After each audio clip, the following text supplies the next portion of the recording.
welcome back to our last segment of a Real Estate Monday of 2012.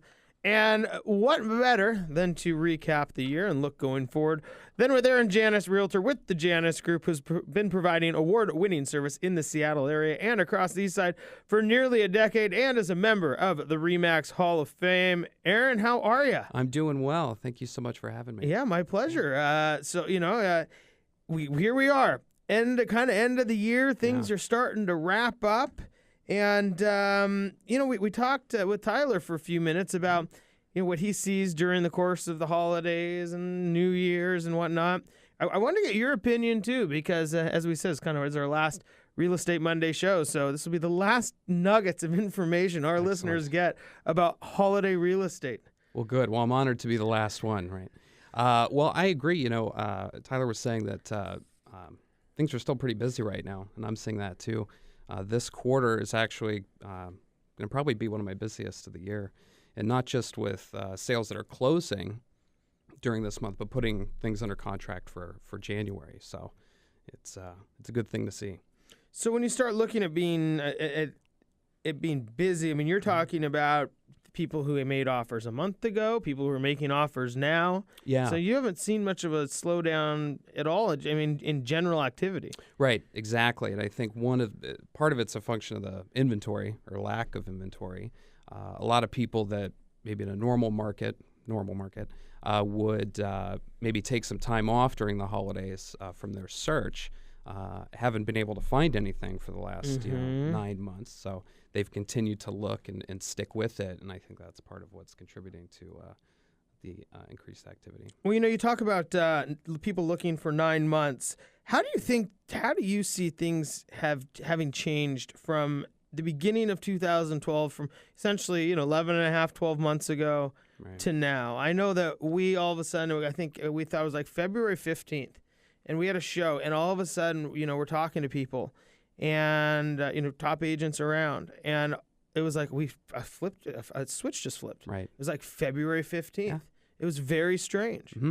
Well, what we saw, and you talked about it with Aubrey too, is I think it was maybe December of last year, we had almost 6 months of inventory on the market, maybe 5.8 months, something like that. And you saw January, and then February came, and then boom. And then it went down from there. And I think the inventory went down simply because a lot of buyers came into the market. Exactly, and less people were putting their homes on the market. So what's happened since then is we've maintained that, across King County, bouncing around 2 months of inventory, which is, very low. Mm-hmm. Yeah. And so how has that changed for people? I mean, I guess if you started a year ago, you saw you just went through some serious mental epiphany moments of what is really transpiring in the Seattle real estate market. Right. A year ago it was lollygag, there's some houses, I don't know. Now it's, wow, I kind of like that one, we should buy it. Right, a good point. I mean, I think what's changed with buyers and the psychology with purchasing is a year ago, I think there was still a little bit of concern that were we actually at the bottom? Is this a good time to buy? And then you saw quickly that shift. And now the big concern is, am I going to find the right house?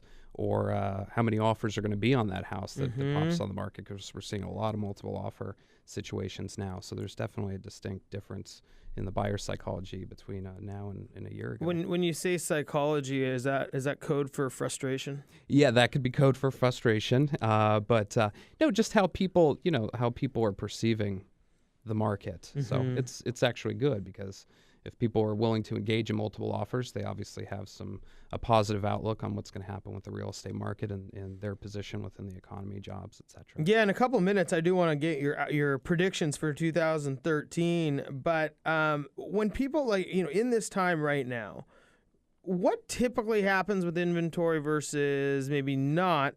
I mean, literally from now through the end of the year. I mean, I would think, and even Tyler led on to it, that there's just not a lot of people who are like, gosh, day before Christmas Eve or Christmas Eve, let's throw it on the market, see what happens. It just wouldn't seem prudent. Yeah, typically, and this is typical every year, once you get this close to the holidays, there's just not that much activity, because even people that we with listings we brought on last month,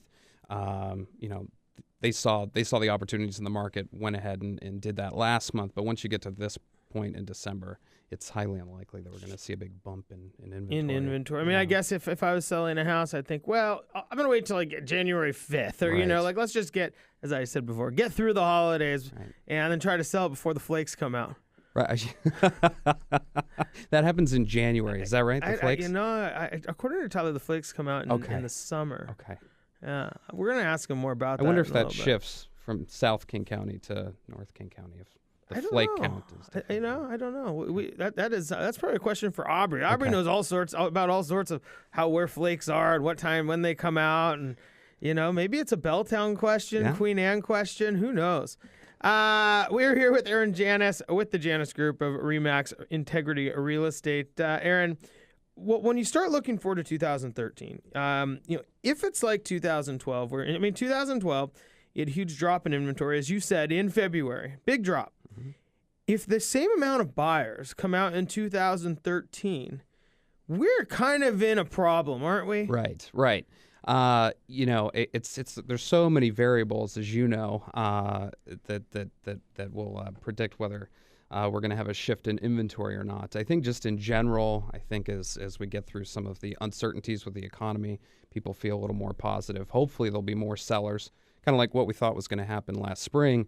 The sellers are going to see, hey, this really is a good time, and maybe things have bumped up enough where they're not on the fence of being a short sale anymore. Yeah. And they can get out of their home, and hopefully that's a scary thing to me, because I know that people, the dollar amount that they saw on Zillow or whatever at the peak, in their head that was their money, and somebody took it from them. And until they get that money back, they're not going anywhere. And that is, I have that concern going forward, because if you have the same amount of buyers, like you said, it took the inventory basically from 6 months to 1.5 months in February of last year. What happens if that influx of buyers comes into the market and the inventory doesn't go up? I mean, we're almost at like a weird standstill. Mm-hmm.